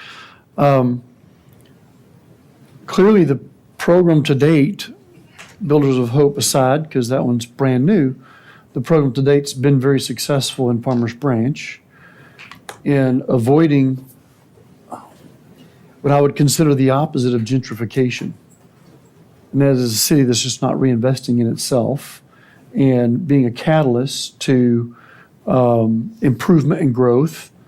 And I think that a reason why we have such a wonderful quality of life here is because the city has jumped in and promoted these programs, and they've attracted buyers to invest in our city. And we continue to improve amenities and quality of life. And so I agree with Councilman Merritt. These programs are good for our city. I'm open to discussion, and if things need to change in the tables, I think there's more math needed there, perhaps. I'm really excited about the Builders of Hope program and seeing success come from that. Because I think that they're taking homes that, or lots where there were homes that are really in a lot more repair than what it was worth Yes. putting into it. And giving residents the opportunity to upgrade without perhaps having to go somewhere else. And so I'm really excited to see the success come from that, and would certainly support more focus on that program in the target areas. Okay. The private transactions, they're going to happen, and I think they're going to continue to happen in the Brookhaven Country Club area in particular. It seems to be.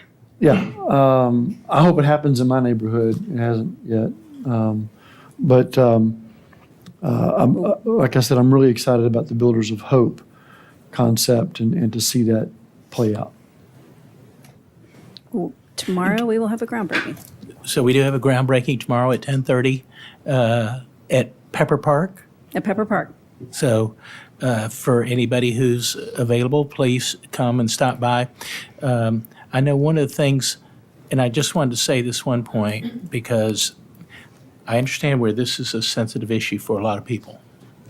But one of the things that Builders of Hope does, in my mind, is the folks that are able to take advantage of this program, the program is actually helping them create a net worth. It's building their balance sheet right off the bat. And there's not many opportunities that give individuals that possibility the day they move into a home. And so, again, how many homes would you say are just in that map right there, in that picture? How many 2,500, 3,000 homes right up there? in the whole city? Yeah. Well, I know we have 8,000 single-family structures zoned. So we can go with that number. That's fine. Okay. And look at where we are, 5. So, We're just doing 5. you know, we're pushing a big rock uphill, and it's a slow process. But Slow. I don't know. I can certainly understand neighbors' concerns, and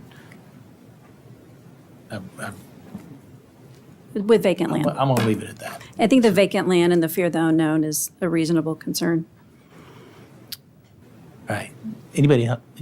Yeah, so, I hear what you're saying, that you find that this is the opposite of gentrification. But if I look at some of the characteristics of gentrification, usually it is in impacting low-income communities. That's my area. In areas of color, that's my area. Usually gentrification accompanies the entrance of higher socioeconomic a population that is in a higher socioeconomic status, that's why I was asking the question about where are we in terms of what the county determines to be whatever they define, like what are the income ranges? And I didn't know if it matched the average income for the target area, right? So we've got that. And, I'm not just thinking about the short-term implications. I'm thinking about what are the long-term implications, and how does this, the effect of gentrification, how does that have an effect on an individual person or a community.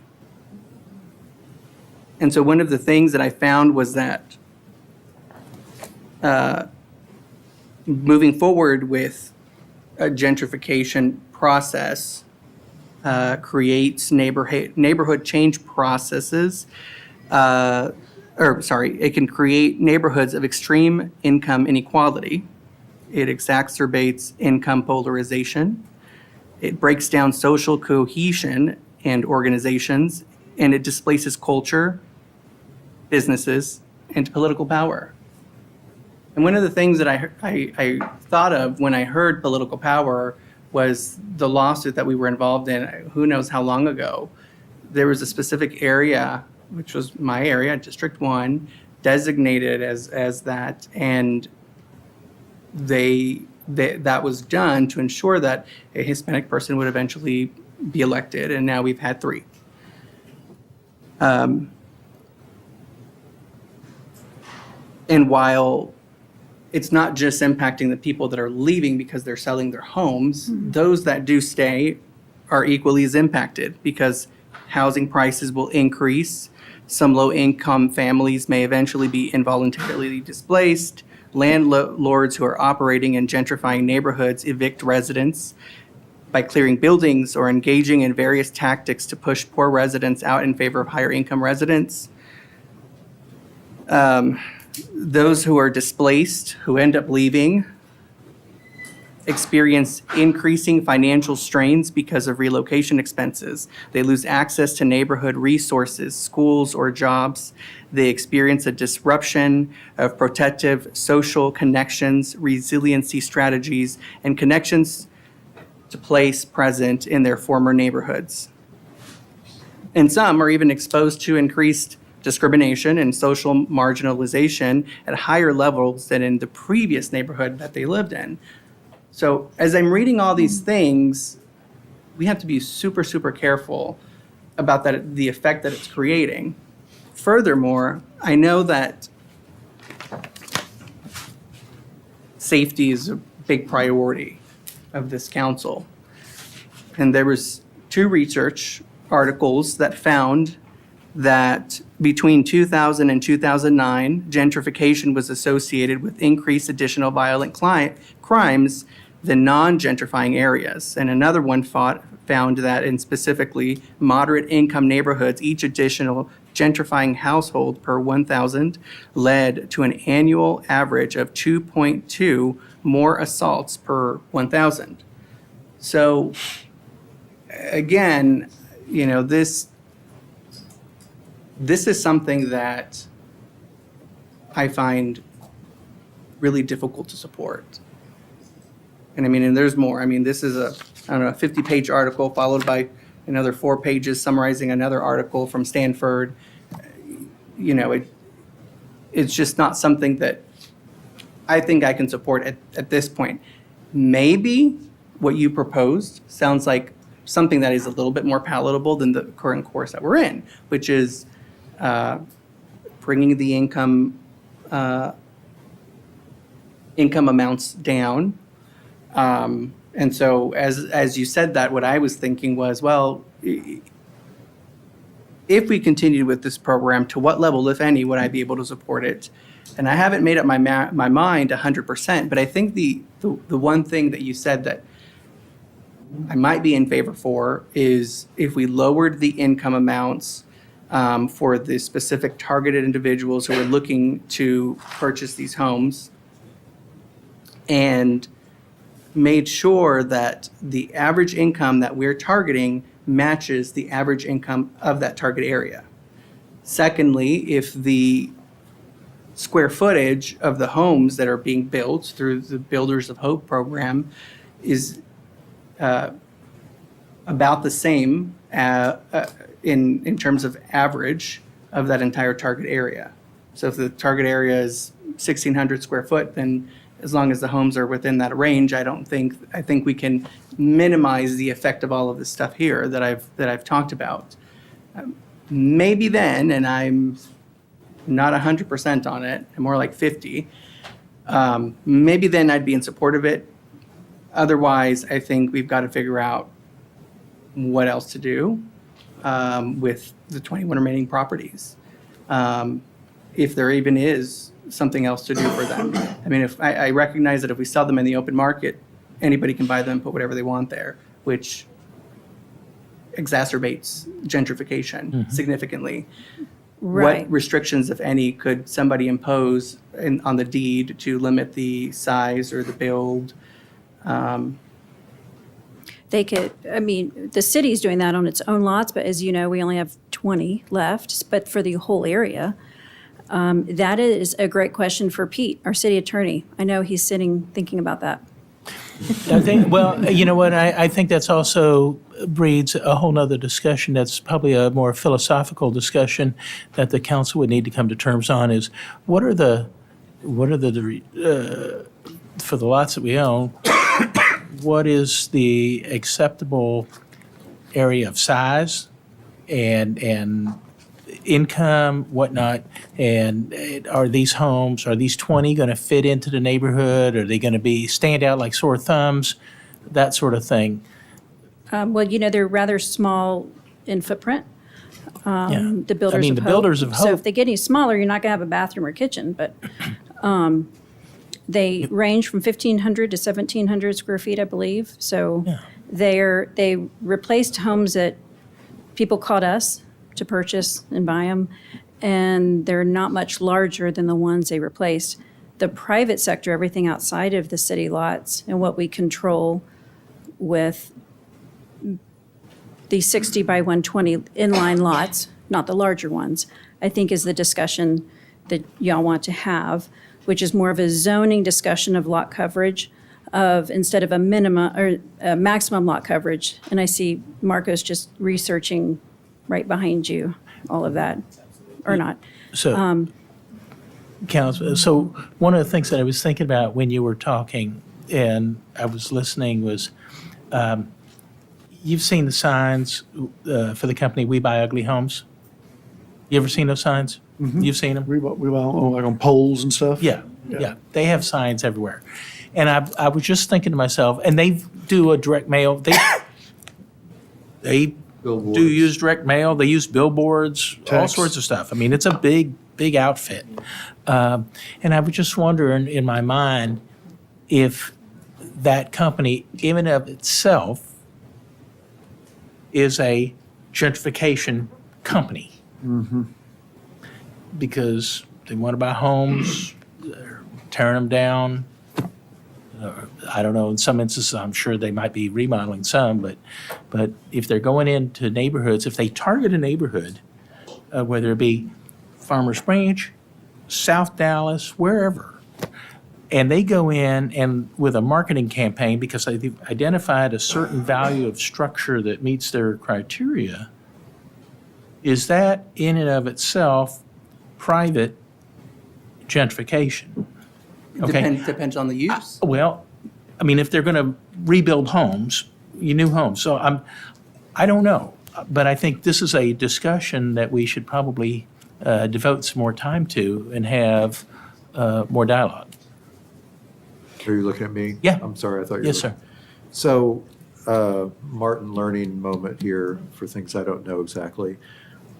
If somebody's building a new home, there are rules and regulations we've talked about, setbacks, how minimum coverages, maximum coverages.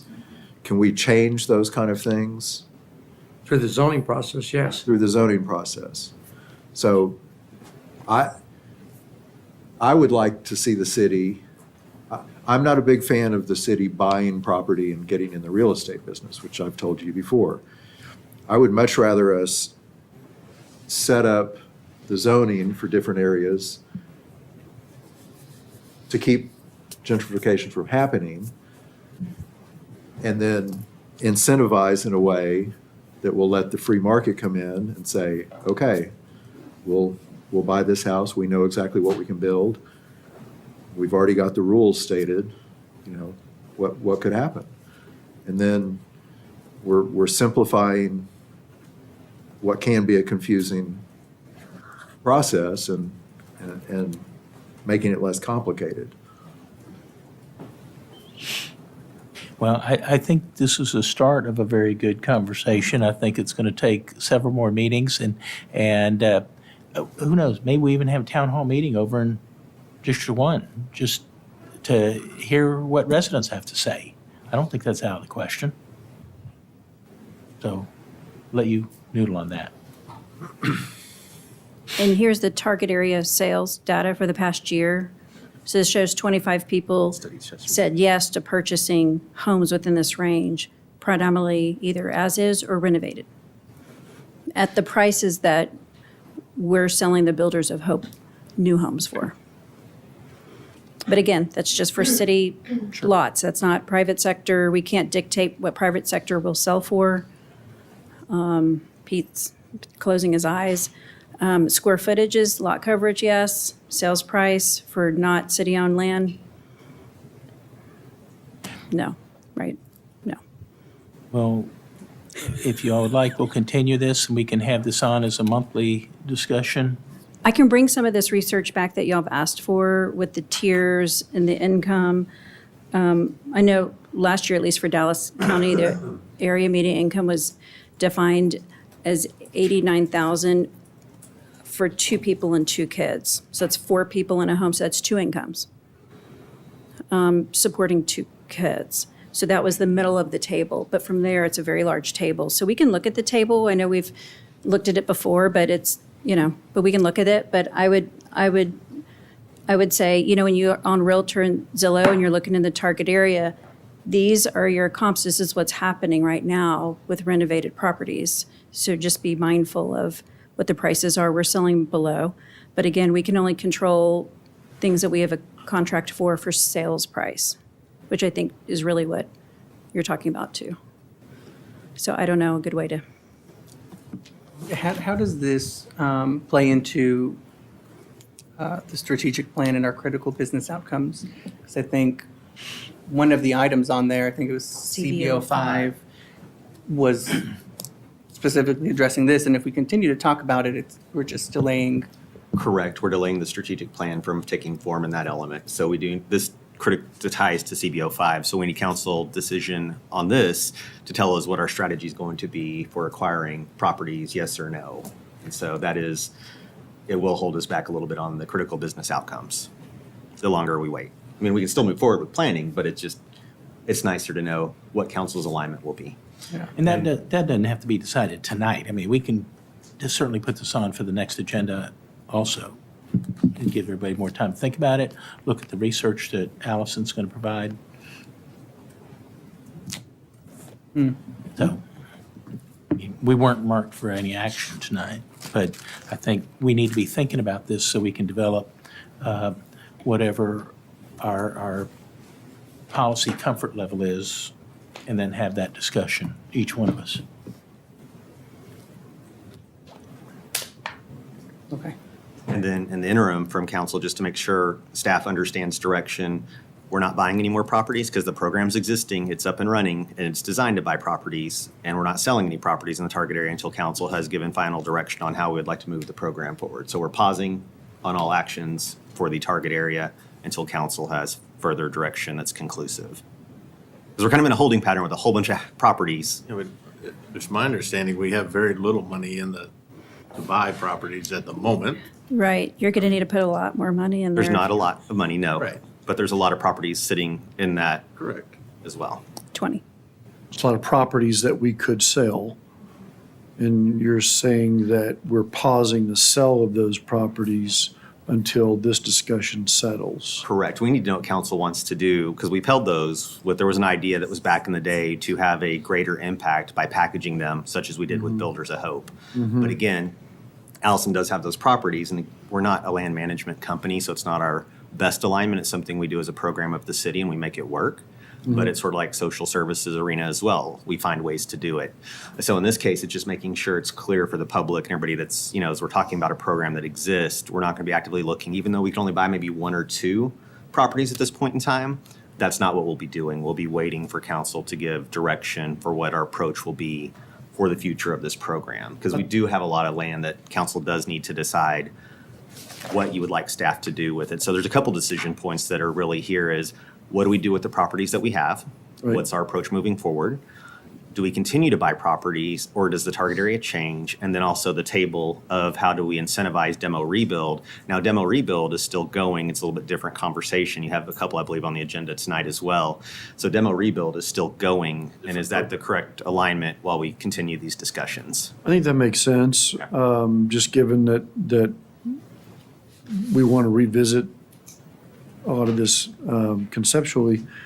But the demo rebuild continues to move forward.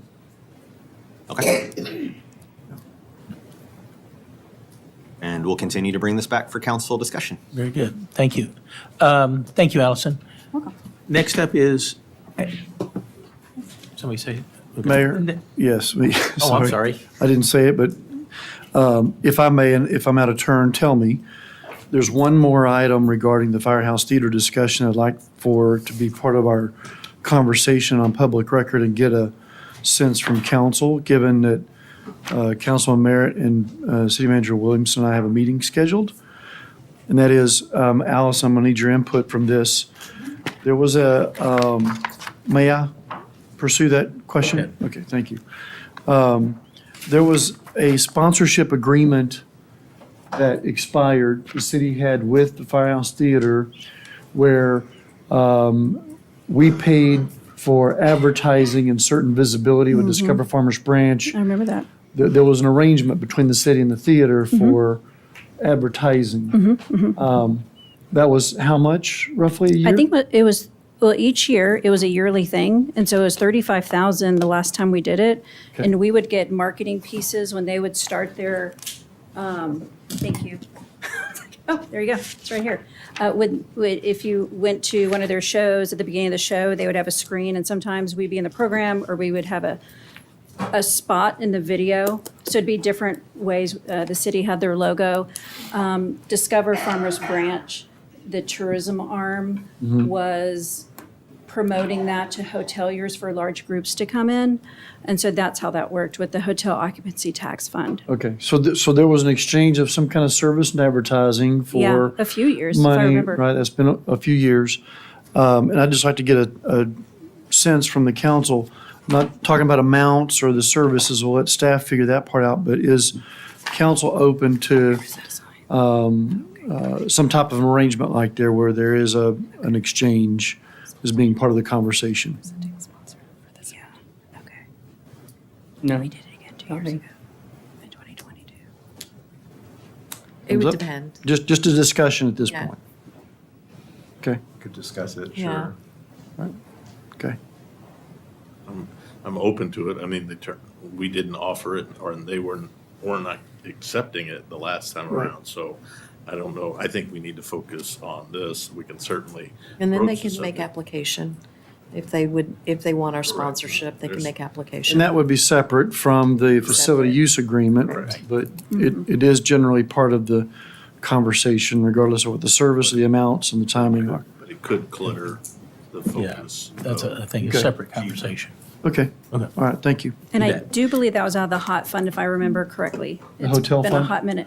So Okay. it wasn't out of the general fund, it was visitors with large groups coming.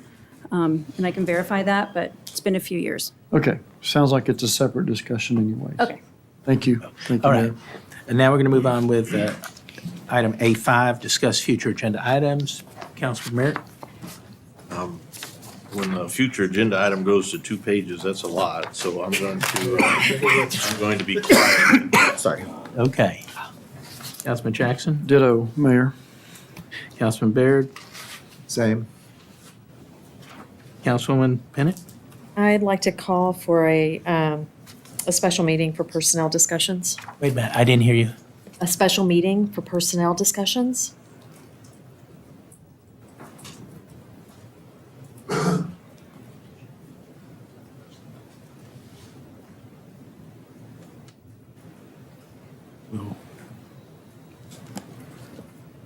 What, is there something specifically?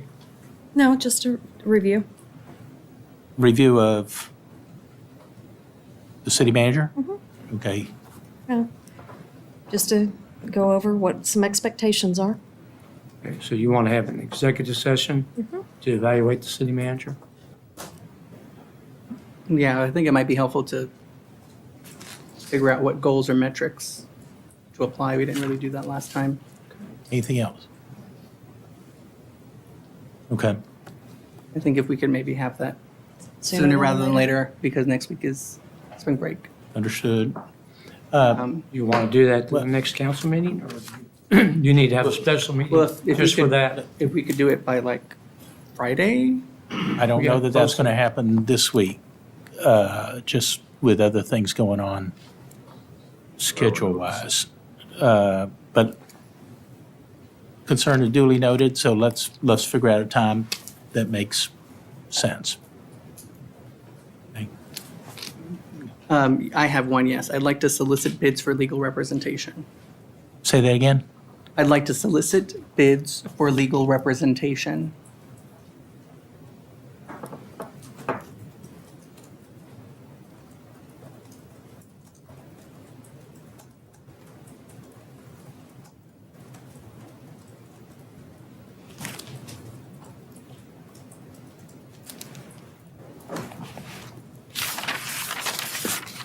Anything else? Maybe, okay. Well, I have one. I was going to, I would like to put on the agenda possibly adding pickleball courts to Temple Trail Park. Just having a discussion.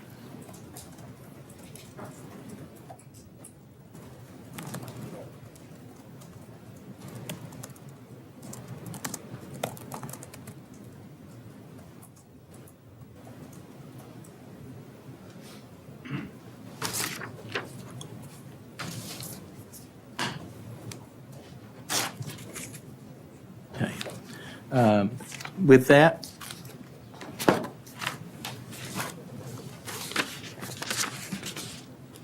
we will adjourn till 6 PM downstairs. Stacy is food.